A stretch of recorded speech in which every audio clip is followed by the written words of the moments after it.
चैत्र मास के कृष्ण पक्ष की प्रतिपदा यानी धुलंडी के दिन सांपदा माता का डोरा लिया जाता है और बहुत से घरों में इस दिन दशा माता का डोरा लिया जाता है। दशा माता का डोरा लेने वाले धुलंडी से पूजा शुरू करके 10 दिनों तक दशा माता की कहानी सुनते हैं और चैत्र मास के कृष्ण पक्ष की दशमी तिथि पर समाप्त करते हैं। जो 10 दिनों तक यह पूजा नहीं करते वे लोग केवल दशमी तिथि के दिन यह व्रत और पूजा करते हैं। आज के इस वीडियो में हम बात कर रहे हैं सांपदा माता का डोरा कैसे बनाएं, कितने तार का बनाएं, कितनी गांठ का बनाएं, कितने डोरे बनाएं और कहानी सुनने के बाद उनका क्या करें और सांपदा माता की कहानी कैसे सुने।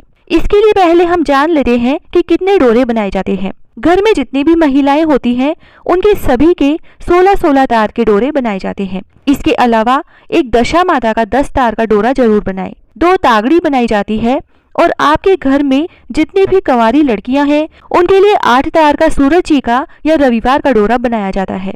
सांपदा माता का डोरा 16 तार का बनाया जाता है। इसके लिए कच्चे सूत की कुकड़ी ले ले। सांपदा माता की कहानी में वही पूरी सामग्री लेते हैं जो हमने होलिका दहन में ली थी और जो कच्चा सूत हमने होलिका की आग को दिखाया था उसी से सांपदा माता का डोरा बनाया जाता है।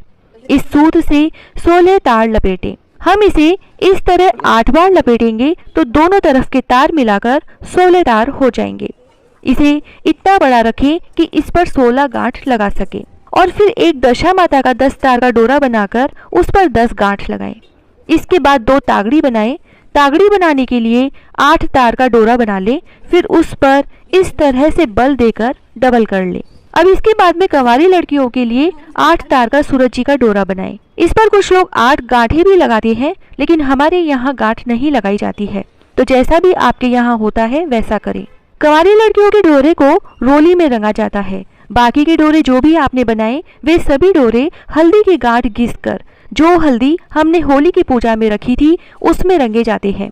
हल्दी घिसते समय यह ध्यान रखें कि हल्दी खंडित नहीं हो, यानी वह टूटे नहीं, तो हल्के हाथों से ही घिसे। इसके बाद में 16 कोने का या चौकोर मिट्टी का चौका लगाकर उस पर थोड़े से गेहूं रखकर गणेश जी रखें। उसी जगह पर सारे डोरे रख दे। बचा हुआ सूत, गेहूं की बाली, चावल, मूंग या हलवा और नारियल यानी जो भी सामग्री हमने होली की पूजा में ली थी वह सभी सामग्री को रखकर गणेश जी को तिलक करें। लोटे पर स्वास्तिक बनाएं, स्वयं को तिलक करें और सभी कोने पर 16 बिंदियां लगाएं। गणेश जी को गुड़ बताशे का भोग लगाएं। फिर हाथ में एक गेहूं की दंगी लेकर सांपदा माता और बिंदायक जी की कहानी सुने। कुछ जगह पर गेहूं की दंगी हाथ में ली जाती है तथा कुछ लोग उसे छीलकर 16 दाने हाथ में लेकर कहानी सुनते हैं। आपके यहाँ जैसा भी होता है आप वैसा ही करें और कंवारी लड़कियों को हाथ में दंगी या फिर 8 गेहूं के दाने देकर सूरज जी के डोरे की कहानी सुनाएं। कहानी सुनने के बाद सभी महिलाएं अपने सांपदा माता के डोरे को गले में बांध ले, जल को पौधों में डाल दे, चावल, मूंग या हलवा पक्षियों को खिला दे तथा बाकी की सामग्री को संभाल कर रख दे। इसी सामग्री से वैशाख मास में डोरे खोले जाते हैं। जो डोरा आपने गले में पहना है वह वैशाख मास में खोला जाता है, नहीं तो आप एक दिन पहनकर संभाल कर रख दें। फिर वैशाख मास में कहानी सुनते समय उसे जरूर रखें।